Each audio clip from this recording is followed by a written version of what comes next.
Kalau kasusnya Kinan Nasution gimana itu dengan Vidi Kinan Ardiano? Nasution kurang lebih yang digugat, ya, sepengetahuan saya sama. Vidinya bayar nggak royaltinya? Ya itu penyanyi kan nggak pernah bayar. gini. Tapi kan dia Kalau rekam- yang performing rekaman. right, itu sedang berlangsung ya, sama konsepnya dengan gugatan Ari Bias terhadap Agnes Monica Kalau tentang gi- performing right. Tapi dia ada Iya. permasalahan bukan performing right. Mechanical rights. Ada urusan mechanical right Iya, yang karena mereka udah sendiri yang tahu. di-recording. Saya mau bacain sedikit ya. Oh iya, Wah nanti silakan, kalau misalnya nanti ini bisa dikasih snapshot, pasalnya boleh juga nih. Boleh, boleh. Ya, Undang-undang hak cipta ya. Pasal 23 ayat 5. Paniang Kapalo nih. Karena apa? Situasinya itu sedemikian rupa membuat masing-masing itu keras nih. Kan terjadi perpisahan antara musisi ini dua kubu. Iya, iya benar. Satu kubu yang bilang udah deh LMK nggak bener, kita bikin sistem sendiri. Ya. Dan kemudian bikin sistem sendiri, yang satu bilang tapi sistem lu nggak ada di undang-undang. Iya. Ya, yang permasalahan di sini adalah ternyata nggak maksimal nih. Oh. Orang nggak mau bayar karena tidak ada law enforcementnya juga, nggak dituntut juga, jadi nggak bayar. Iya. Terus, misalnya ada 100 miliar masuk ke LMKN, yang pakai song list cuma 30, 70-nya nggak pakai song list. Baginya gimana? Konsensus. Oh gitu. Gitu, konsensus dan ada sistem yang memang tidak berdasarkan suatu sistem yang digital yang transparan. Jadi ada masalah nih Nggak di situ. akurat juga ya. Nggak akurat, sehingga akhirnya muncul nih orang-orang yang merasa dia tidak mendapatkan haknya. Bahkan lagunya jelas dibawa di konser tertentu tapi nggak pernah dapat. Narasi ini sulit banget ya, makanya haki itu nggak straightforward. Tapi kalau disimpelkan menjadi simpel dan gampang masuk ke dalam pemikiran orang, minjem barang kok nggak inget ya. Oke, kita lurusin nih. Ya. Udah Kadri. Ya. Kenapa dia beda sama minjem motor?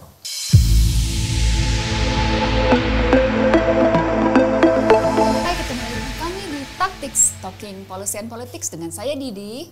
Dan Iyo. Hari ini kita nggak bicara politik ya. Enggak dong, kita bicara policy. Kita kedatangan tamu spesial, seorang musisi yang juga lawyer, seorang lawyer yang juga musisi. Siapa dia? Bang, apa? Udah ya? Udah Kadri Muhammad. Halo, Udah, apa Anda. kabar? Yuk. Terima kasih sudah hadir di Terima kasih, 2045 TV. tempat yang keren. Studio keren. Ini jarang-jarang orang yang nama Muhammadnya di belakang. Biasanya Iya. orang Muhammad di depan. Kadri Iya sih. Muhammad. Masih ada hubungan dengan Bapak Gunawan Muhammad? Gue sekedar mengenal ya. Jadi karena memang kebetulan gue punya dua profesi sebagai lawyer. Pada saat gue lawyering di kartu nama atau dalam kegiatan-kegiatan berkaitan itu namanya Muhammad Kadri. Oh. Tapi kalau main band ya gue rubah jadi Kadri Muhammad. Iya. Tapi aslinya Muhammad Kadri apa Kadri Muhammad Kadri. Oh, aslinya Muhammad Kadri. Normal. Dulu tuh aku taunya Kadri Jimo. Oh iya, itu Sekarang band. udah nggak. Oh band itu ya. band duo sebenarnya. Oh sama Band duo, Jimo. gua sama Jimo. Gitu. Sekarang Kadri, Carmilla. Pokoknya sesuai dengan zamannya berubah-ubah gitu Kan ya. Carmillanya karena nyanyiin lagu Carmilla. Ya itu keren banget Tergantung ya. jadi kalau misalnya gue rilis Carmilla, gue Kadri Carmilla. Iya. Begitu rilis atau lagu Minang namanya Bare Solo, gue Kadri Bare Solo. Iya. iya. Tapi ini yang terakhir nih langsung digandungin ibu-ibu Minang. Karena lagu Bare Solo gitu fenomenal ya. Lagu zaman dulu. Lagu zaman dulu. Penyanyinya siapa? Eli Elia Kasim. Eli Kasim. Nah, karya ciptaannya Nuskan Syarif. Oh, memang itu nuansanya agak rock-rock. Sebenarnya dikit gitu dulunya tuh kita bilang kalau ini anak progresif rock nih, Yon. Iya, Jadi itu masuk dalam Indo rock. Jadi kayak rockabilly atau Tillman Brothers. Oh, oke. Jadi ceng cet Bare Solo. Eli Kasim yang nyanyi. Eli Kasim keren ya. Jadi nggak pakai Fenomenal. pada saat itu 60-an kan, nggak pakai saluang, nggak pakai talempong, bener-bener rock and roll itu. Legend ya. Iya betul. Terus gue remake ya, sama Lilo yang bikin aransemennya. Terus gue diprotes sama Nini Mama. Kenapa? Dibilang kok nggak pakai talempong. Karena biasanya orang-orang Minang tuh nyanyi itu meratap.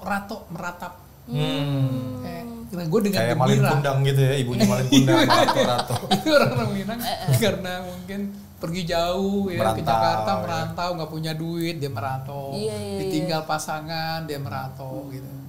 Yang pas gue bawain itu ya gue pikirkan itu suatu ciptaan yang mengapresiasi suatu daerah di Solo yang menghasilkan beras gitu. Ya. Jadi pada saat panen ya gembira lah, masa kita meratok juga.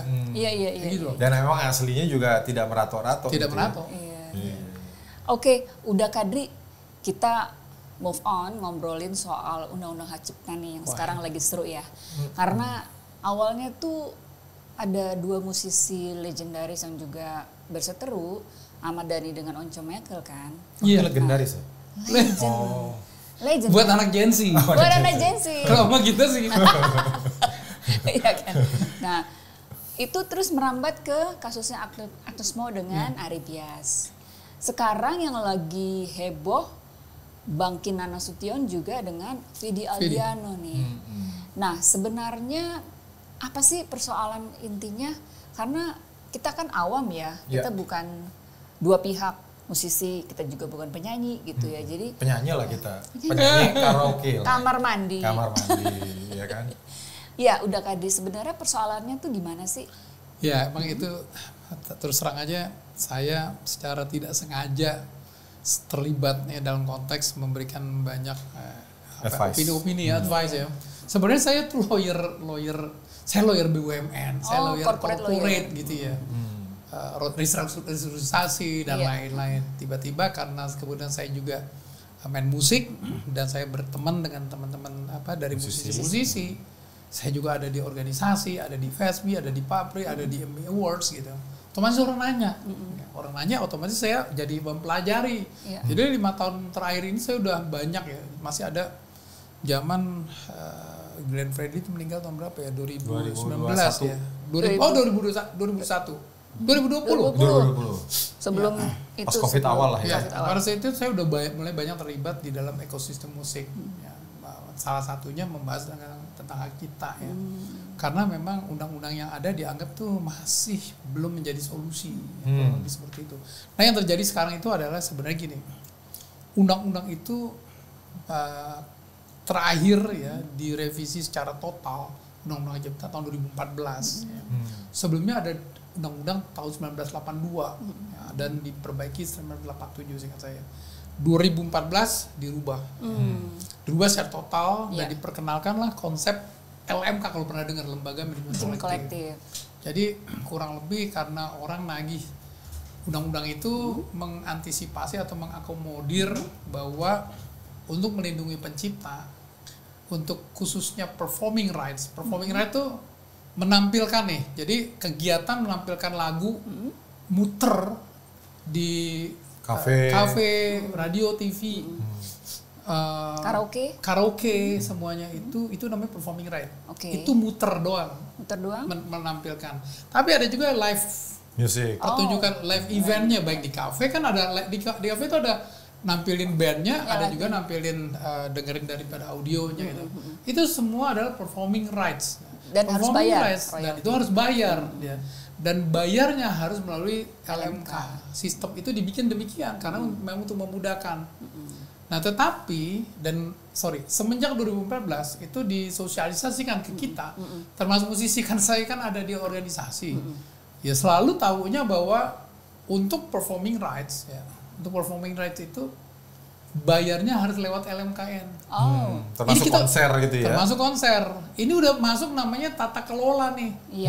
Tata kelola tuh ya berarti diatur bayarnya lewat siapa, caranya membayarnya, bahwa penciptanya masuk ke dalam sistem, tanda tangan kuasa, dia tanda tangan sesuatu simply kayak blanket license. Dia udah kasih izin, lu bawain siapa aja yang boleh ya. Nanti nggak perlu telepon gue lagi, cuma bayar ke LMKN. Jadi perjanjian awal itu nggak pakai istilah nanti kalau siapapun yang pakai harus telepon saya. Karena ini performing right, ada lagi mechanical rights. Kalau mechanical rights itu adalah misalnya lagu saya atau saya mau nyanyi lagunya Yovie Widianto, saya pernah rilis ya. Atau saya mau nyanyi lagunya Nuskan Syarif nih, Carmila. Ya saya mesti tanda tangan ketemu Nuskan Syarif atau publishernya atau anaknya atau keluarganya. Ya keluarganya itu memang harus direct license itu. Karena mau di remake. Kayak tadi contoh Bare Solo tadi. Bare Solo tadi. Baru tadi gue mau bikin versi Bare Solo versi gue, ya gue mesti ketemu. Kan itu spesifik dan itu memang common umum di luar negeri juga demikian. Itu mechanical rights ya. Tapi sekarang ini kita bicara performing rights. Performing rights ini memang diaturlah tata kelolanya, tata niaganya melalui sistem LMK. Di luar negeri juga seperti itu. Karena Undang-Undang Hak Cipta itu mengcopy Undang-Undang Hak Cipta di luar negeri karena kita kan sign Berne Convention. Ya, jadi kita mengadap sistem-sistem haki di luar negeri internasional yang universal. Jadi semenjak 2014 kita disampaikan ke kita musisi bahwa penyanyi nyanyi aja. Yang bayar itu penyelenggara. IO-nya. IO sih sebenarnya orang yang disuruh ya. Oh iya. Tapi promotor siapapun ya. yang menjual tiket dan mengambil keuntungan dari tiket, termasuk membayar penyanyi, termasuk membayar sound system, termasuk dia harus membayar royalti. Bukan si tiba-tiba tetibaan si penyanyi menjadi pengusaha dalam hal ini. Nah itu interpretasinya mulai berbeda tuh antara saya dengan teman-teman yang musisi yang lain, komposer. Mungkin kalau kita sama-sama tahu ya kita buka aja namanya AKSI, teman-teman AKSI. Mereka berjuang untuk memperjuangkan. AKSI itu Asosiasi Komposer Seluruh Indonesia. Itu berbedanya sama kita tuh adalah di dalam konteks menginterpretasikan undang-undang. Jadi yang saya udah tahu, semuanya tahu, semualah penyanyi-penyanyi yang digugat tuh taunya bahwa ya penyanyi nggak ada urusan sama pencipta. Padahal ada dari komposer itu juga ada yang penyanyi juga kan? Dari komposer itu penyanyi juga. Ya. Jadi dalam konteks bukan nggak ada urusan ya, bahwa penyanyi tinggal nyanyi aja, tapi yang bayar yang punya hajat nih, bohirnya yang mesti bayarnya lewat LMKN. Jadi ada 2 poin. Satu, yang bayar penyelenggara bayarnya lewat LMKN. Itu poin yang kita dapatkan gitu ya. Jadi artis tuh nggak bagian daripada yang mesti membayar copyright tersebut. Kemudian juga dalam sosialisasinya atau undang-undang tersebut itu terstruktur bahwa ya orang memang tidak ada kata wajib, tapi pencipta untuk mendapatkan haknya masuk ke dalam LMK, dia akan tanda tanganin. Memberi kuasa lah pada memberikan dasarnya. kuasa legal standing gitu ya. Legal standingnya itu ada kontrak aja. Jadi secara undang-undang juga menyebutkan ini masuk di backup dengan kontrak juga dan kuasa. Kemudian LMK kepada LMKN. LMK tuh yang mengkolek, dia mendaftar ya. Karena banyak LMK-nya ada 15, dia membentuk LMKN. LMKN ini mengkolek. Ya, permasalahan di sini adalah ternyata nggak maksimal nih. Orang nggak mau bayar karena tidak ada law enforcement-nya juga, nggak dituntut juga, ya dia nggak bayar. Terutama konser. Kalau performing right cafe masih mending ya, masih gampang ketahuan alamatnya. Tapi kalau konser promotor anak SMA juga bikin pensi bisa bikin itu disebut juga sebagai promotor. Ya. Dia penyelenggara. Temporer ya itu. Jadi nggak ada law enforcement, orang nggak bayar, begitu bayar pun nggak lengkap, nggak ada kasih song listnya. Jadi dia bayar aja sehingga nggak ada dasar buat uang masuk ke LMKN disebutkan ke LMK berdasarkan song list yang akurat. Istilah kata kira-kira lah ya gitu ya. Misalnya ada 100 miliar masuk ke LMKN yang pakai song list cuma 30, 70-nya nggak pakai song list. Baginya gimana? Konsensus. Gitu. Konsensus dan ada sistem yang memang tidak berdasarkan suatu sistem yang digital yang transparan. Jadi ada masalah nih di sini. Nggak akurat juga ya. Nggak akurat. Hingga akhirnya muncul nih orang-orang yang merasa dia tidak mendapatkan haknya. Bahkan lagunya jelas dibawa di konser tertentu tapi nggak pernah dapat. Ya. Nah di dalam sistem tersebut, ya, sistem yang udah ada nih, masalahnya ini bukan undang-undang, ini bukan cuma undang-undang, tapi ada PP-nya, ada permennya, ada juga SK-nya. Jadi udah pemerintah tuh udah bikin jelas. Bayar dengan LMK kepada LMK. Jadi udah digaungkan seperti itu. Ya, digaungkan seperti itu. Mungkin karena LMK itu tidak maksimal di dalam collecting royalty, para komposer ini jadi kayak nggak percaya sama LMK. Bukan cuma komposer yang nggak percaya, yang mau bayar juga sekalian dia bilang gue nggak mau bayar, emang nggak mau bayar di mindsetnya. Ternyampe apa enggak ke yang punya lagu? Selain itu ada pertanyaan seperti itu. Jadi masalah faktor trust. Selain memang mindset user, pengguna, yaitu kafe-kafe tersebut, mindsetnya emang kalau bisa nggak bayar mana mesti bayar gitu. Iya. Akibatnya terjadi gap. Pencipta banyak yang apa namanya lagu-lagunya sering dibawakan tapi nggak mendapat apa-apa si penyanyi. Padahal rumahnya sebelah kafe gitu ya, kedengeran dari kamarnya dia, oh lagu gua dibawain. Betul. Jadi yang saya mau sampaikan sekarang ini adalah ini benar-benar emang unik sekali ya. Memang Paniang Kapalo nih. Karena apa? Situasinya tuh sedemikian rupa membuat masing-masing itu keras nih. Kan terjadi perpisahan antara musisi ini dua kubu. Iya benar. Satu kubu yang bilang udah deh LMK nggak bener. Kita bikin sistem sendiri. Ya. Dan kemudian bikin sistem sendiri, yang satu bilang tapi sistem lu nggak ada di undang-undang. Iya. Sehingga itu jadi kind of illegal gitu Iya, ya. benar, ya. Tetapi dia bilang nggak ada. Pasalnya dibahas bahwa tidak ada kata wajib harus masuk LMK, berarti boleh. Ya, kemudian tentunya sebelah sini saya sendiri berpendapat bahwa undang-undang itu sudah jelas menyebutkan bahwa bayar royalty performing rights lewat mekanisme LMK karena memang undang-undang pada saat didirikan memang maksudnya untuk itu. Ya, semangatnya semangatnya untuk itu. Yang kedua bahwa udah ada juknisnya nih dari undang-undang, PP, Permen sampai SK. Cara bayarnya juga, cara bayar itu kan nggak bebas gitu. Cara bayarnya tuh kalau hotel tuh berdasarkan kamar, kalau restoran berdasarkan tempat duduk, kalau konser berdasarkan hasil tiket. Ya, itu adalah tarif yang mesti dibayar bukan oleh penyanyi. Penyanyi nggak tahu itu. Jadi mekanisme bukan dia enggak kok tetap penyanyi yang bayar tapi nunggu hasilnya dari penyelenggara enggak ya. Yang dibahas itu adalah satu pasal yang saya mau bacain sedikit ya. Wah, nanti silakan, kalau misalnya nanti ini bisa dikasih snapshot pasalnya boleh juga nih. Boleh. Undang-undang hak cipta ya. Pasal 23 ayat 5. Ya. Setiap orangnya huruf garis besar ya. Nah, ini aja udah berebut nih. Orang berarti penyanyi. Iya. Gitu. Definisi orang ada di pasal 1. Orang itu adalah orang perorangan atau badan hukum. Itu masuknya promotor. Iya. Nggak mungkin kalau promotor bisa orang, bisa badan hukum. Kalau penyanyi nggak mungkin badan hukum. Jadi di sini memang bukan badan hukum. Kenapa saya menginterpretasikan seperti ini? Karena saya dikasih tahu oleh pemerintah. Pemerintah itu yang punya undang-undang. Kan ada di dalam undang-undang di sini disebut menteri. Definisi menteri adalah Menteri Kumham. Kumham selama ini menyampaikan bahwa yang dimaksud dengan orang yang wajib membayar itu adalah penyelenggara.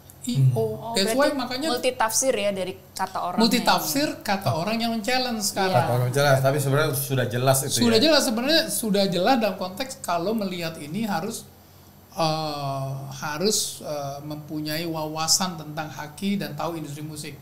Tapi kalau orang melihatnya secara pasal doang, kejeblus dia. Jadi saya bacain, setiap orang, huruf besar ya. Padahal orang itu jadi berebut nih kita ya. Ada yang bilang orang itu adalah individual, orang itu adalah individual atau badan hukum, institusi, penyanyi, atau orang itu adalah penyelenggara. Ya. Dapat melakukan penggunaan secara komersial ciptaan, jadi boleh menggunakan lagu ya. Itu maksudnya adalah promotor bisa menggunakan lagu, bukan promotor yang nyanyi enggak, dia bisa menampilkan lagu tersebut di eventnya dia.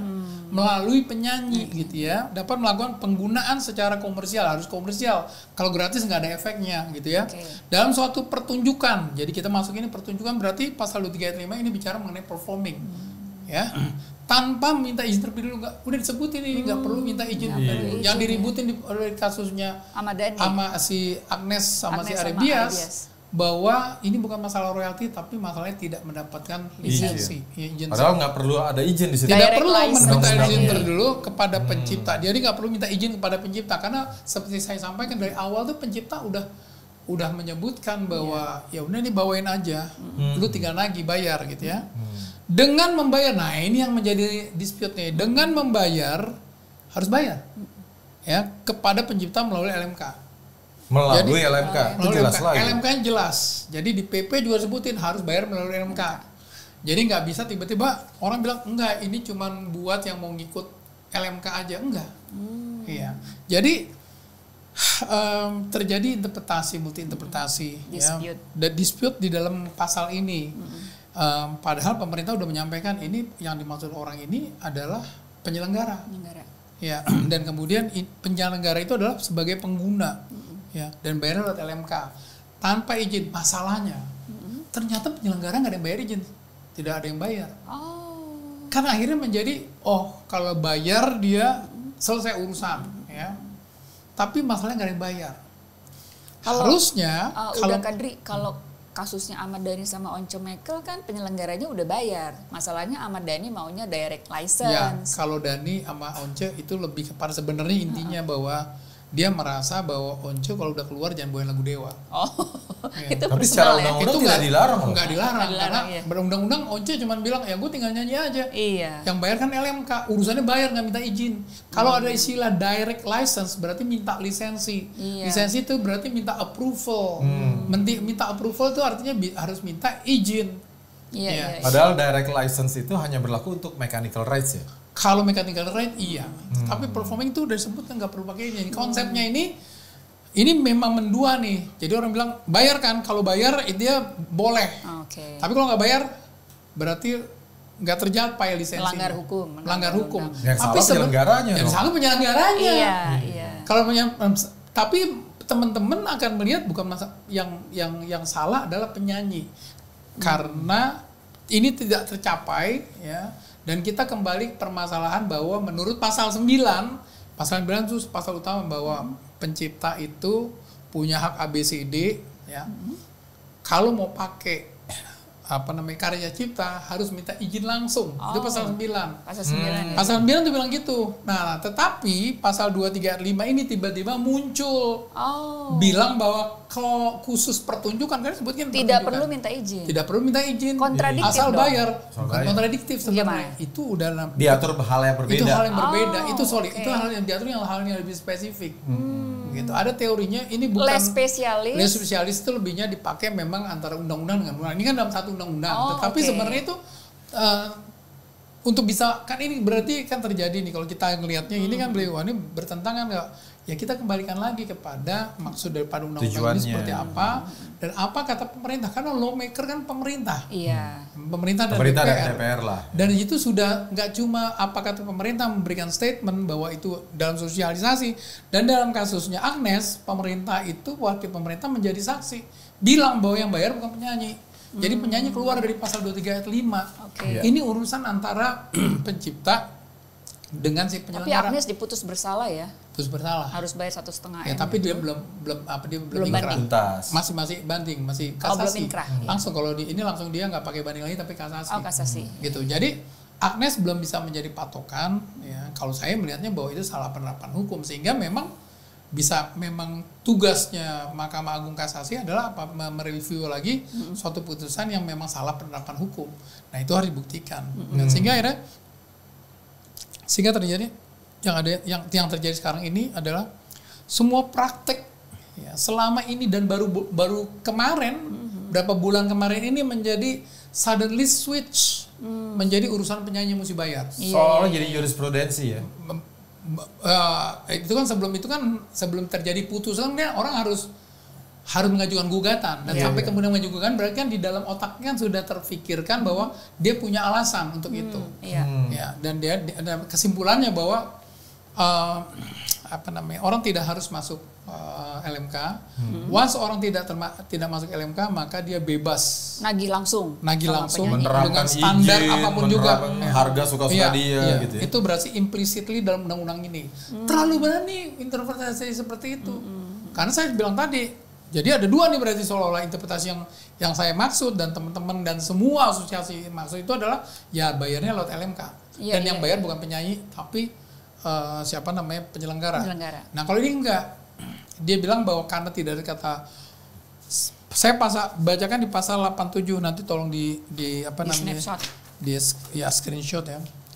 Pasal 87 ayat 1 bilang gini, untuk mendapatkan hak ekonomi setiap pencipta ya, menjadi anggota LMK, nggak ada kata wajib. Nggak ada kata wajib ya. Agar dapat menarik imbalan yang wajar dari pengguna yang memanfaatkan hak cipta tersebut ya. Itu bukan sebab akibat karena ada kata agar. Tetapi gini, ya itu sebab akibat. Iya. Agar dapat menarik. Jadi kalau dia nggak masuk LMK, dia nggak bisa narik, harusnya dia begitu. menarik ya, harusnya begitu. Iya. Tapi dianggap gini, iya nggak apa-apa, berarti saya nggak harus masuk. Iya. Padahal kenapa ini tidak pakai kata wajib? Kalau dipakai kata wajib, implikasinya dalam hukum berbeda. Benar. Wajib itu berarti memaksa orang untuk semuanya masuk ke dalam sistem. Orang nggak mau juga harus masuk. Itu secara asasi. Pasal seperti itu bisa di-MK-kan. Ya. Yang kedua, memaksa orang untuk yang kedua bahwa kalau ada kata wajib, kalau nggak dilakukan, ada sanksinya. Iya. Ya semua harus masuk ya, semua pencipta pokoknya kena wajib militer.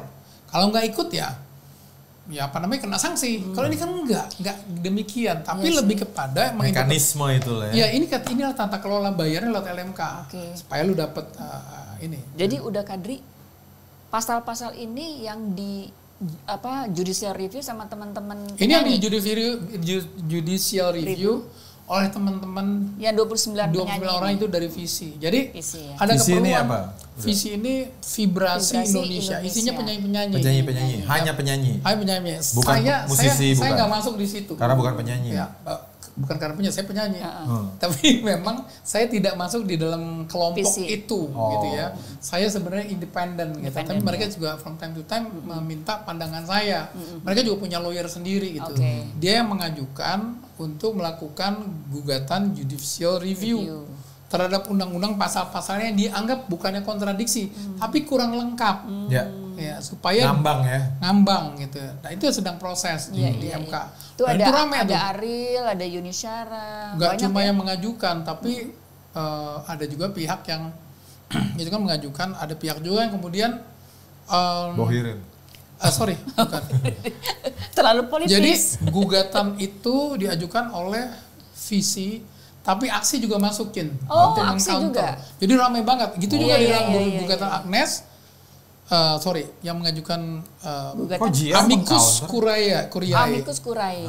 Ya, Curiae. Ya, jadi mereka ikut sebagai sahabat peradilan, walaupun dia tidak sedang berperkara, tapi dia masuk ya, supaya diberikan pandangannya, pandangan yang tidak mengikat ya. Kurang seperti itu. Nah, jadi kasus Agnes juga demikian, ada juga amikusnya ikut. Jadi memang ini rame nih, karena semua orang ngomongin ini. Saya ketemu teman-teman dari business people. Ada apa sih itu, Dri? Di teman-teman lu itu ributin apaan sih? Kok kayaknya hebohnya sampai kayak korupsi kuadran triliun gitu. Ya bayangin orang-orang ini yang ngomong tuh orang-orang yang followernya jutaan, ratusan ribu. Jadi kayaknya ada apa sih ini? Dan ini menarik. Jadi menurut saya terjadi sekarang ini adalah kita mengharapkan pemerintah masuk. Pemerintah kan yang punya undang-undang dan sebagai penyelenggara undang-undang. Iya, benar. Ya. Pemerintah selama ini belum masuk nih, mendiamkan aja. Takut. Dia harus mengeluarkan satu produk hukum untuk menyampaikan apa. Jadi orang bisa menjadi patokan dalam kehidupan kegiatan sehari-hari, ekosistem musik ya, pada saat mereka bertransaksi haki, atau menjadi bahan di dalam pengambilan keputusan di pengadilan. Iya, benar. Ini enggak. Makanya saya bilang ini harus keluar dong. Kalau kasusnya Kinan Nasution gimana itu dengan video? Kinan Nasution kurang lebih yang digugat, ya, sepengetahuan saya sama. Videonya bayar nggak royaltinya? Ya itu penyanyi kan nggak pernah bayar. Gini. Tapi kan dia kalau yang performing right itu sedang berlangsung ya, sama konsepnya dengan gugatan Aribias terhadap Agnes Monica tentang performing right. Tapi dia ada permasalahan bukan performing right. Mechanical right. Ada urusan mechanical right yang mereka sendiri yang tahu. Pada saat rekam pertama dibuat itu ada masalah di situ, kontrak yang nggak ada, salah tangkap, tidak pernah ya, artinya labelnya sama nggak?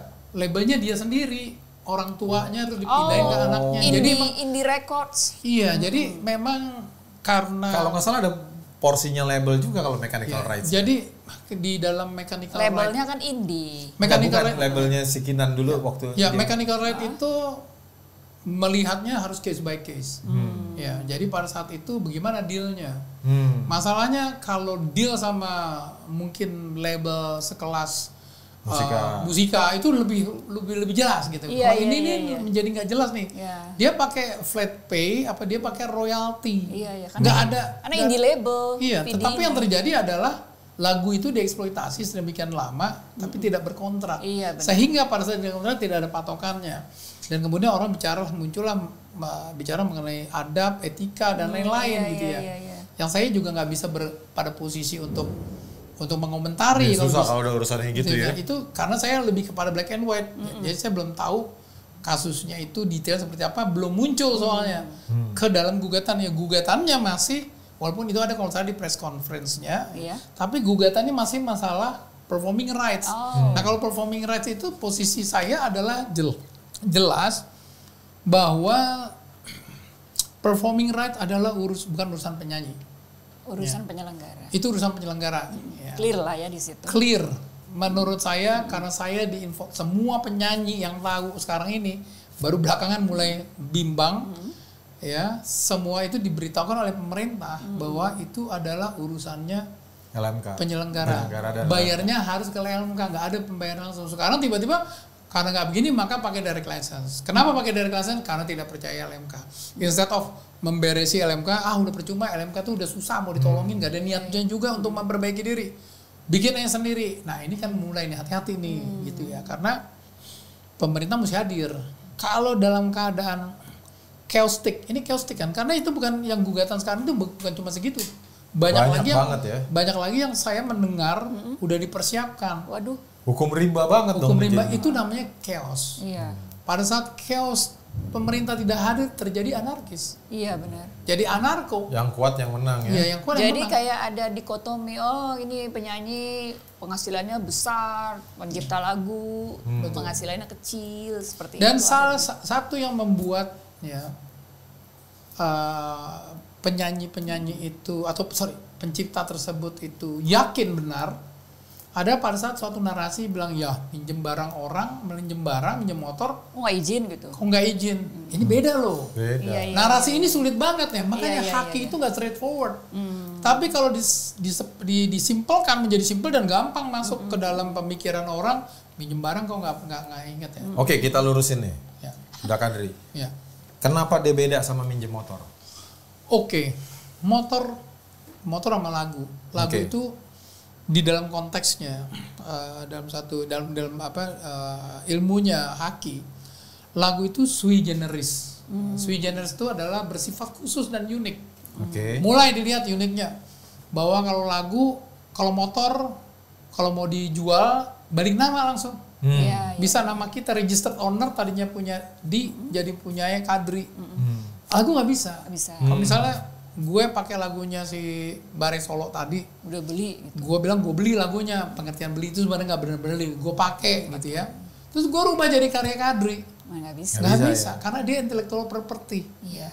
Begitu juga dalam konteks kecuali rights-nya dibeli ya. Termasuk rights-nya itu. Dulu kan Michael Jackson beli rights-nya The Beatles. Iya betul, tetapi dia nggak bisa mengubah bahwa itu karyanya Michael Jackson. Karena ya beda dong, karyanya Michael Jackson atau karyanya The Beatles itu kan dia memang tipikal karyanya dia. Nggak bisa tiba-tiba menjadi karya gue. Karena kalau gue ngarang lagu udah pasti beda sama. Nggak bisa dibalik nama. Nggak bisa balik nama ya. Itu soal balik nama. Kedua, soal motor. Motor itu ditaruh di garasi kita. Kalau orang minjem, baik itu minjemnya non komersial maupun komersial, dia kasih tahu kita, minta izin. Pak Kadri, saya mau minjem motornya buat apa? Nganterin orang mau melahirkan ke tempat bidan. Pakai aja, bayar. Izin sama gue loh. Terus Pak Kadri mau minjem motor buat apa? Ngojek. Ntar bagi hasil ya. Izin juga, dua-duanya izin. Kalau lagu, once kita udah rilis, lu bikin lagu sama gue nih, gue nyanyiin, gue rilis, registered owner masih di atas nama lu yo. Masih udah tercatat itu. Pada saat lu declare itu lagu tercatat nama lu. Tapi possession itu penguasaan lagu ada di masyarakat. Nah ini susah bener. Karena udah dirilis ya. Karena udah dirilis. Bukan berarti kita bisa, dalam konteks lu nggak bisa monitor lagu tersebut dinyanyiin di kamar mandi. Dan orang yang dinyanyiin di kamar mandi tuh nggak pada posisi untuk gue punya kamar mandi, gue izin ya. Nggak gitu. Malah gak diizinin. Iya. Kalau mau dipersamakan sama motor, motornya nggak izin dia. Tapi kalau misalnya dia itu mau nyanyiin buat konser, nah dia harus bayar. Bayarnya gimana? Ya, membayar lisensi dengan cara membayar royalti. Jadi lisensi sama royalti itu udah dijadiin equal. Yang namanya lu minta lisensi dong, itu artinya lu bayar. Lu nggak perlu lagi teleponin lagi, saya mau nyanyi nih, bayar harganya berapa? Lah kita kan bikin undang-undang waktu itu untuk menghindari hal seperti ini. Bayangin loh konser Java Jazz ya, atau Pestaria, Pestapora itu lagunya lebih dari 1.000 loh. Saya pernah cek lagu dan performance-nya aja harus izin ke masing-masing itu bisa mau bikin sekarang terus undang 5 tahun lagi 5 tahun lagi baru bisa tolong nih lagu Tenda Biru siapa sih yang punya nih susah. Emang semua penciptanya orang-orang yang gampang dihubungi yang ada apa namanya sosial medianya dengan gampang, punya lawyer, punya. Belum lagi kalau udah meninggal, sebut keluarganya. Ini kita ngomong bicara tata kelola, nggak bisa ngomong-ngomongin gitu, bikin peraturan harus menghubungi. Itu hanya bisa berdasarkan juga commonly adopted ya secara universal hanya untuk mechanical, lu harus kontrak. Tapi kalau membawain itu mechanical kan udah cuma rekamnya sekali, ya jadi tidak sesering yang sifatnya rutin day to day itu adalah menyanyikan, memutarkan itu day to day loh. Itu kalau misalnya minta izin, wah repot banget itu yang mesti terima izin gitu ya. Artinya gini Bang Kadri, kalau orang yang tadi melarang orang menyanyikan atau melakukan perform atas lagu tersebut, itu dia melanggar undang-undang malah ya. Nah, ini agak hati-hati. Ya bukan dalam konteks ini dia jadi melanggar undang-undang, dia tidak punya hak menurut undang-undang untuk melakukan pelarangan, kecuali pelarangannya dalam konteks mutilasi. Ya, misalnya gini, lagunya dipotong-potong. Lagu dipotong-potong, itu cairnya diganti. Cairnya diganti, pilihlah jadi presidenku misalnya. Itu mutilasi tuh. Iya. Ada lagi teman-teman saya yang juga melakukan apa ya? Komedian atau komika atau penyanyi-penyanyi yang melesetin. Yang sebenarnya itu bisa dituntut juga mutilasi, cuman dalam hati gue ada teman saya bilang tuh, ini misalnya kayak iya cuman orang kalau nuntut gitu kan orang happy lihat lu nyanyi begitu juga kok. Iya. Masa gituan hidup kayaknya serius amat sampai urusan menghibur orang supaya bercanda tapi membuat plesetan-plesetan lucu-lucu gitu ya. Ya nggak ada yang nuntut juga kali. Tapi secara teori dia memang mutilasi. Itu boleh di apa namanya? Dituntut dilarang. Ya. Tapi kalau selebihnya lagi nggak ada sempat lagi orang melarang. Kalau dibikin boleh melarang, wah itu akan sulit sekali melakukan eksekusinya. Ya. Karena pada saat dia ngomong misalnya dia bisa ngomong si X nggak boleh bawain, itu gampang. Tapi karena dia bebas dia bisa melarang, maka dia bilang lagu saya nggak boleh dibawain di tempat yang maksiat. Itu boleh. Gak ada definisinya, maksiat ada maksiat itu ada yang jual apa namanya? Panti pijat dianggap maksiat. Iya, segala panti pijat maksiat, terus cuman jual apa namanya minuman miras. Zaman dulu Greensen ya. Greensen. Alkoholnya 1%. Soft drink. 1% ada alkoholnya. Greensen. Maksiat juga. Kan susah definisi begitu. Itu akan beragam. Nggak cuma itu. Gitu. Jadi nggak mungkin tata kelola dibuat berdasarkan itu. Dan kemudian sangat tidak kondusif bahwa dalam hak cipta, selain itu hak sifatnya eksklusif, itu hak eksklusifnya kan orang sering saya lihat tuh, oh itu hak eksklusif, dia mau apain kalau lagunya? Enggak loh. Hak eksklusif itu juga harus memperhatikan haknya orang lain. Kalau Ahmad Dhani melarang Once Mekel menyanyikan lagu Dewa, khusus Once Mekel doang yang nggak boleh. Iya sebenarnya nggak ada dasarnya. Oh itu personal ya berarti. Personal itu. Jadi dia juga nyari pasalnya waktu dia ribut itu sebelum sekarang. Dia juga pusing. Akhirnya dia juga ada statement yang bilang ya apa namanya ya mesti bayar aja, cuman bayarnya lewat penyelenggara gitu. Terus sekarang jadi berbeda. Nah Once sendiri juga nggak pada posisi setahu saya untuk menyanyikan lagi sekarang. Kalau dulu tuh masih ragu-ragu, jadi masih. Ini masih ada nuansa personal atau persaingan juga kali ya. Dan orang-orang yang membuat kelompok itu sebenarnya juga banyak yang berbackground personal antar band ngumpul jadi satu tuh. Ditambah dengan gap yang kebetulan gap penyanyi dan apa namanya pencipta itu sangat jauh. Ditambah lagi pasal-pasal yang kemudian mendapat amunisi dari akademisi atau profesor melihat pasal tersebut dari pasal itu ya. Tidak melihat bahwa esensinya itu seperti saya sampaikan. Kalau saya sih menginterpretasi pasal itu nggak cuma pasal. Ya, satu pasal dengan pasal. Kedua grammatically, logic ya. Terus sejarah daripada undang-undang. Dan yang paling penting lagi itu udah praktek atau norma yang terjadi berulang-ulang. Ya itu namanya udah jadi hukum. Ya, jadi yang kita tahu nih ya, jadi kalau misalnya beberapa penyanyi ngobrol sama saya, mereka tuh ngomong, gue jadi merasa kok aneh ya, tiba-tiba gue jadi salah. Bukan dikasih taunya nggak begitu. Ya nggak bisa lah. Ini kan terjadi ketidakpastian hukum. Dan dalam keadaan seperti ini ya pemerintah harus hadir. Kalau enggak ya semuanya itu cuma berapa orang tuh. Kenapa pemerintah nggak hadir kira-kira? Belum hadir kali. Belum hadir. Atau karena gini. Waktu perseteruan awal itu kan masih pemerintah sebenarnya yang ada lama. komunikasi ya, tapi menurut saya yang saya pengen itu adalah suatu bentuk keputusan hukum, bukan cuma statement. Paling nggak dari kementerian. Kan ada tuh ya, ada permen, SK, bisa juga surat edaran. Surat edaran itu sifatnya lebih, tapi itu produk hukum. Produk hukum betul. Ya bukan perorangan. Dia harus menyampaikan apa positioningnya. Kalau lu mau bikin itu direct license, ya pikirkan itu bahwa direct license dimungkinkan, sehingga dia akan membuat apa? Mesti dicari tahu nih direct license nih. Direct license seperti apa? Harus dibikin tata kelolanya. Teman-teman ASI itu membikin tata kelolanya sebenarnya. Ya. Jadi bukan direct license yang bebas. Orang bisa, saya penganut bukan LMK sistem, tapi saya direct license, kasih harganya lagu ini misalnya 100 juta. Setiap malam dinyanyiin gitu, kan sulit kalau begitu ya. Memang begitu bebas gitu ya. Nah, yang saya amati, masalah rate ini harga tuh kan suka-suka pencipta lagu ya. Kalau misalnya tidak dibikin tata kelola jadi suka-suka. Tapi kan ini teman-teman kan mau bikin ada tata kelolanya. Ya, tata kelolanya harus ada landasan hukumnya. Betul. Lebih bagus daripada bikin tata kelola landasan hukumnya nggak dirubah saat kayak begini ya konyol. Menurut saya kalau bikin tata kelola udah jadi tata kelolanya tapi landasan hukumnya nggak ada. Nah pemerintah kalau mau mengadap itu ya dimasukkan, tapi harus membuat suatu naskah akademis yang memikirkan dampak. Ada dampaknya nggak? Dampak positifnya apa? Dampak negatifnya apa yang mesti pikirkan? Apa itu direct license? Direct license berarti yang saya dengar pembayaran lebih cepat. Langsung. Very good.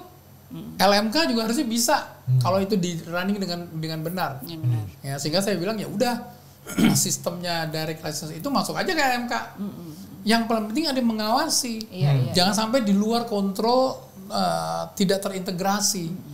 Kalau terjadi demikian, kelompok A bikin platform sendiri, ya kelompok B bikin juga.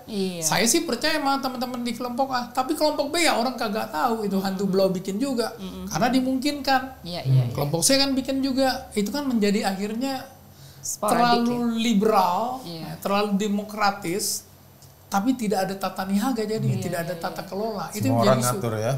Jadi kembali lagi bahwa situasi sekarang terjadi ketidakpastian hukum karena undang-undang yang sudah ada pasalnya, berikut juga juknisnya, juklaknya, petunjuk teknis sampai tarifnya, bayarnya seperti itu. Ternyata bisa diinterpretasikan berbeda. Dan kemudian bisa mengajukan gugatan dan menang pula di tingkat dasar ya, pengadilan niaga. Ya, membuat menjadi tambah kacau dan pemerintah diam, tidak kemudian masuk. Sehingga memberikan, kalau dia masuk kan dia bisa kasih penjelasan. Ini kayaknya udah pernah hearing sama DPR ya? Udah, tapi ya muter-muter aja kalau saya lihat. Yang terjadi itu memang, masing-masing mengkampanye pendapatnya sendiri. Yang mana tadi saya bilang itu, jadi bahwa mulai sekarang nggak kok pasal ini bisa dibilang orang tadi adalah penyanyi. Ya, jadi penyanyi yang dikejar. Nah, si penyanyi pada posisi gue selama ini. Jadi gue oke lah, penyanyi sempat ngomong, Arman tuh sempat ngomong, kalau emang mau begitu kasih tahu sekarang, berikutnya kita nggak akan begitu. Tapi jangan yang dulu-dulu dong, itu nggak fair. Betul. Nggak fair. Lu tidak kan berlaku surut ya harusnya. Iya kan undang-undang juga tidak berubah. Tiba-tiba mulai sekarang undang-undang yang waktu itu interpretasi salah. Jadi sekarang saya gugat. Jadi keluarlah angka-angka. Tapi itu udah nih, karena perbincangan udah semakin berat. Oke. Jadi sekarang kata kuncinya adalah tidak ada kepastian. Kayaknya itu lagi. Tidak kepastian. lagi tren di mana-mana tuh, Iya. di seluruh dunia sekarang. Uncertainty is the only. Ya di situ banyak. Jadi kalau pada saat tidak terjadi uncertainty, itu banyak kemungkinan orang bermain. bisa, Iya, orang bisa orang mencari masuk, opportunity. Ya. Tapi Sehingga saya lihat ada menjadi apa? Justru dipertanyakan adalah kewibawaan pemerintah ya. Ya. Kayaknya saya curiga pemerintah gampang karena gini nih, ini yang dihadapi nih gojek-gojek yang tadi Bang udah Kadri bilang kan, mereka yang followersnya jutaan. Ini kan Itu pusing kepala loh. itu elektabilitas loh. Betul. Kalau dia salah ngomong, yang sini pasukannya nyerbu. Wah. Betul. Itu benar-benar gila. Gitu kan? Pada saat awal-awal karena saya tidak terbiasa ya, itu saya jawabin satu-satu. Iya. Ya palelu gue bilang. Iya. Aku baca tuh di Instagramnya Uda Kadri, seru banget tuh. Salah, nggak boleh pakai palelu. Iya. Nggak Jadi ngerti. Ndasmu. Harusnya ndasmu. Saking dari sabar gue sampaikan. Jadi pusing pala gue. Kadang-kadang juga lucu sih. Gue lagi posting di Instagram gue wedding anniversary. Iya. Ada itu nanyain tentang gue lagi anniversary sama bini gue. Dia masuk nanyain copyright sambil ngina-ngina. Ini pokoknya gila loh dalam hati gue.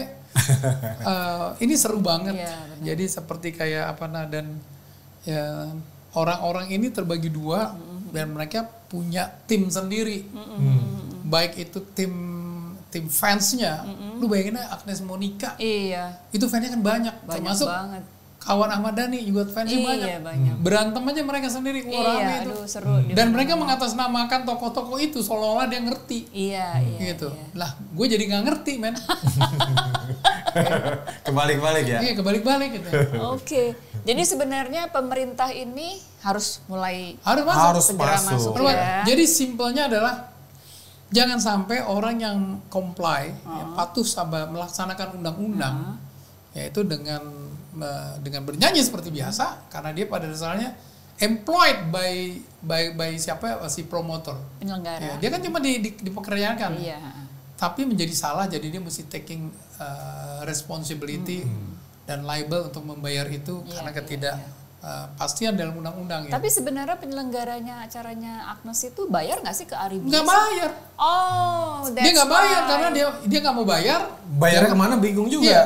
LMK-nya. Sebenarnya harusnya jelas dia tinggal bayar. Karena pada saat dia tinggal bayar, 874 bilang ini ya. Ini makanya saya minta kepada promotor supaya nggak bikin headache, kasihan loh penyanyinya loh. Iya. Nih, tidak dianggap pasal 874 tidak dianggap sebagai pelanggar undang-undang ini.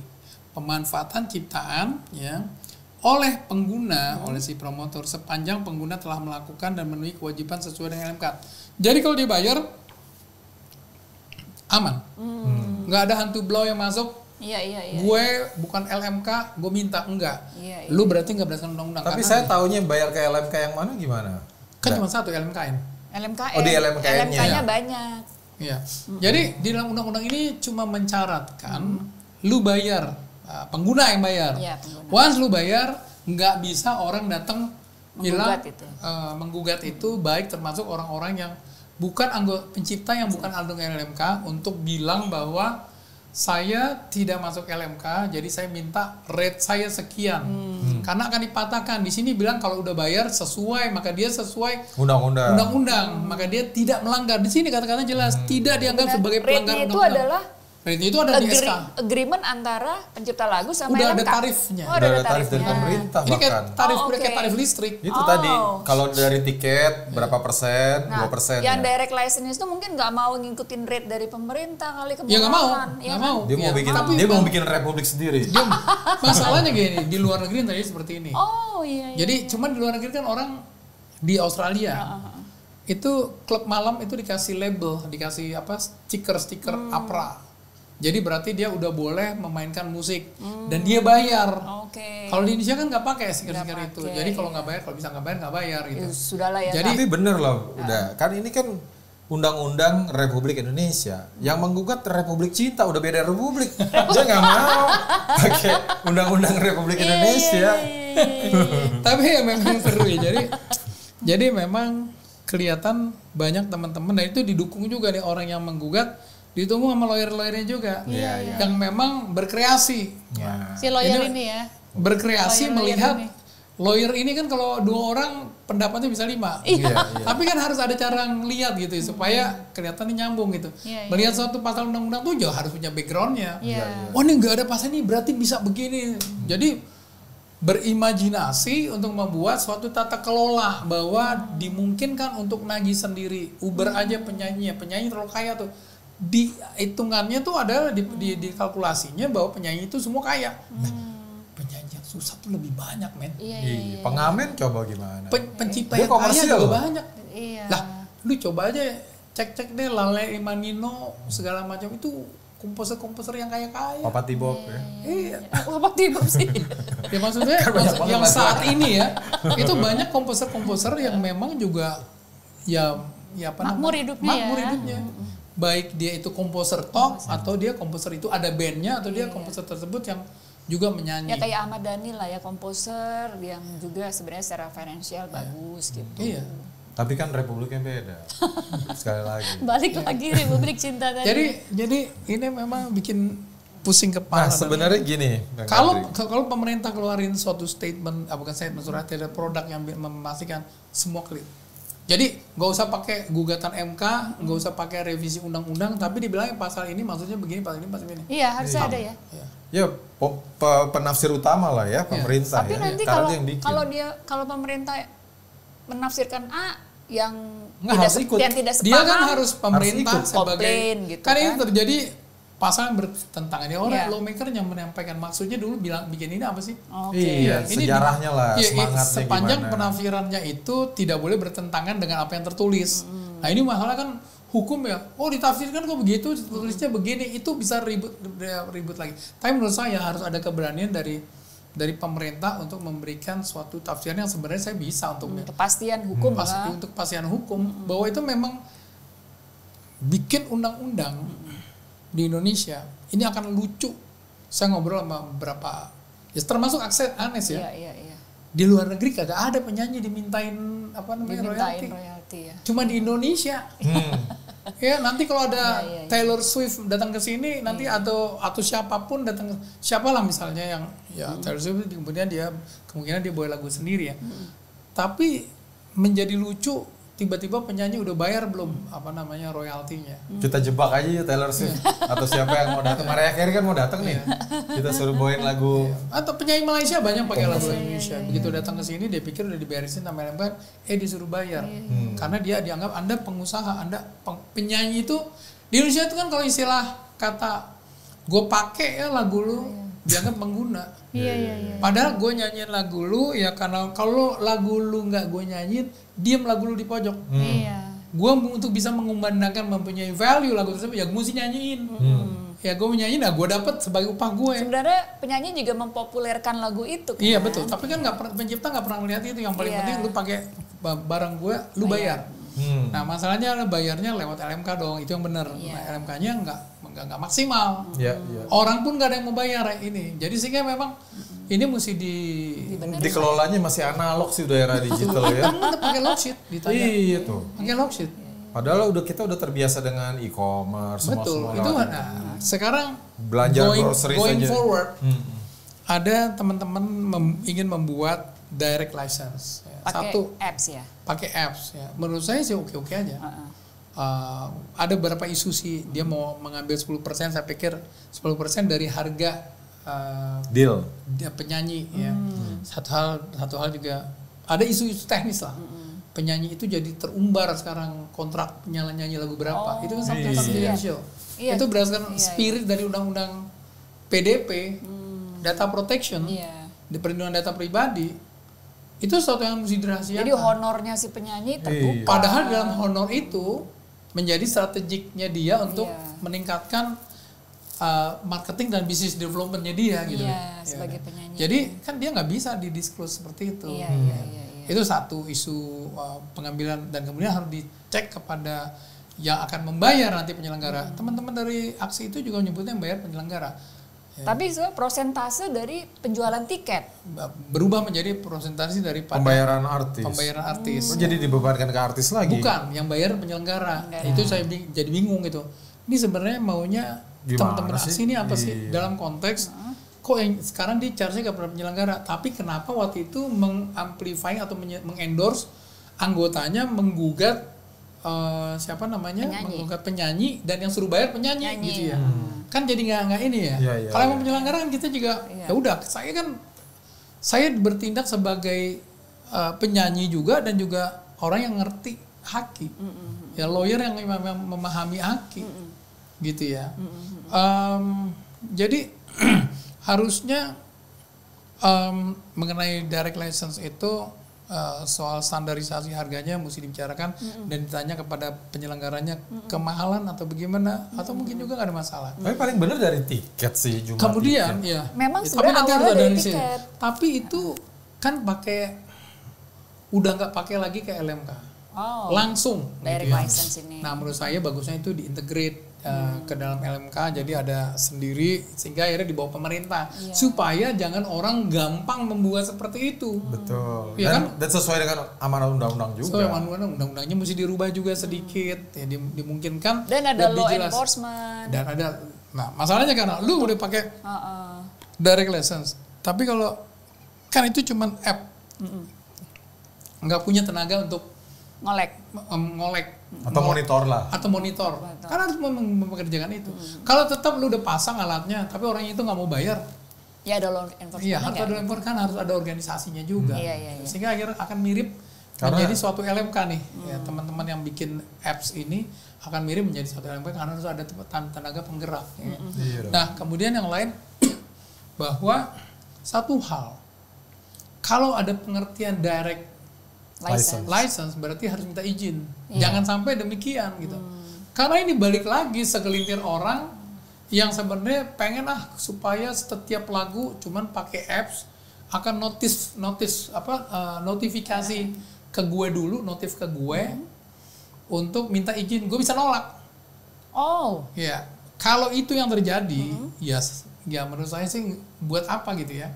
Jadi ini kok industrinya jadi kenceng-kencengan ya. Buat apa bikin lagu? Lagi, buat apa bikin lagu? Nanti lihat ini kok gue nggak doyan itu semua. Oh ini penyanyi jenisnya. Mukanya sengak gitu. Iya. Kayak begitu loh bikin mendak. Kayak gini, penyanyinya nggak oke gitu kan, terus nggak mau gitu nyanyiin lagunya. Ini lagu udah bebas dibawain dengan aransemen apapun juga. Kecuali dia melakukan mutilasi yang menzolimi reputasi daripada orang ini. Ya gitu. Dan orang yang suka lupa gitu ya, sebenarnya kan kita di Indonesia sudah ada prinsip yang sudah common nih di kalangan orang Indonesia. Apa itu? Lebih baik minta maaf daripada minta izin kan. Jadi susah tuh kalau harus izin dulu. Aduh. Jadi itu yang mengakibatkan gugatan-gugatan ini karena itu tadi. Jadi merasa ada loophole.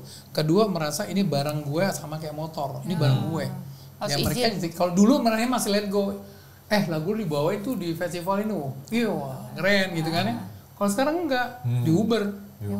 Karena zaman lagi susah karena kali itu ya. lagu saya itu. Zaman lagi susah kayaknya. Zaman yang lagi, bisa dikolek-kolek gitu. Ya.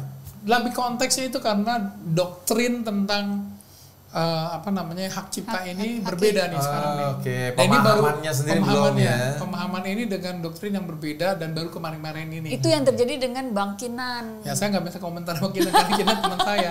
Tapi maksudnya kan sekarang tuh baru menyadari ternyata lagu aku itu digemari anak Gen Z, terus dibawakan oleh VD di beberapa event, terus dia nggak dapat apa-apa gitu. Ya, kalau Kinan itu ceritanya panjang sih sebenarnya, bukan cuma performing, tapi ada hal-hal yang mekanikalnya yang punya story, nggak clear ya, nggak clear dan komunikasi kurang bagus, sehingga mengarah kepada legal action. Communication gap nih antar generasi kayaknya. Tapi akan ada gugatan berikutnya nih kepada penyanyi kesayangan, gitu. Itu akan mengakibatkan kenapa menggugat ya? Pada saat di launch itu kan bilang iya dong. Bertahun-tahun si A bawain lagu si B nggak pernah minta izin. Padahal saya udah jelasin tadi, izin itu dilakukan dengan membayar, ya kan?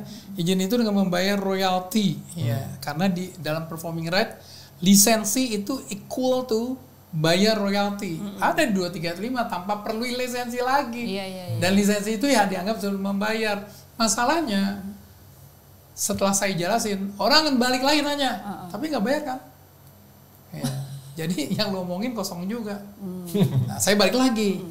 Tapi harusnya orang yang nggak bayar kan yang dihukum, bukan si penyanyi. Jadi bolak-balik tuh, nggak straightforward. Iya benar. Permasalahan itu nggak straightforward. Jadi debat kusir aja. Iya. Jadi sekarang masih belum jelas siapa yang salah gitu kan ya. Padahal yang salah Muhammad ya. Muhammad salah, bukan Muhammad Kadri yang salah.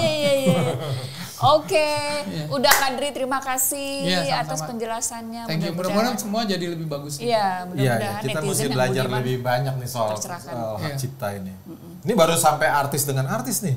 Belum urusan dengan pencipta, artis dengan pengguna yang lain kan di luar artis sendiri banyak. Kayak saya nih kesulitan loh untuk menggunakan lagu di industri saya tuh, di industri periklanan. Sekarang juga banyak yang lain-lain ya, misalnya perbankan, tempat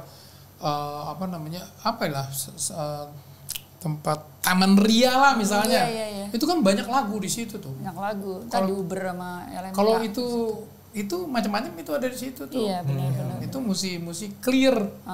Udah bayar apa belum? Kalau nggak bayar ribet gitu. Iya. Kadang-kadang kita mau bayar juga susah, mau bayarnya kemana? Iya. Nyari dulu nih karena direct license. Ada sih sebenarnya ada website di LMKN, tapi harusnya lebih supposed to be more active. Iya.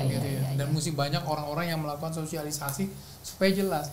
Buat promotor pasal 87 ayat 4 itu kunci. Once udah bayar, lu nggak akan nyusahin penyanyi. Iya benar. Kasihan loh penyanyi itu tiba-tiba promotor udah nggak, promotor kan nggak ada yang cuman sedikit yang namanya dari dulu sampai sekarang. Tetap ganti-ganti mulu ya. Merah putih merah. Iya biasa udah bubar lagi. Udah bubar gitu. Itu yang kasihan gitu. Yang kasihan penyanyi diuber karena itu yang paling gampang. Iya. Tapi itu kan nggak benar gitu ya. Iya. Gitu sih. Oke. Terima kasih atas perhatiannya netizen yang budiman. Kita ketemu lagi di episode berikutnya. Salam. Sampai jumpa.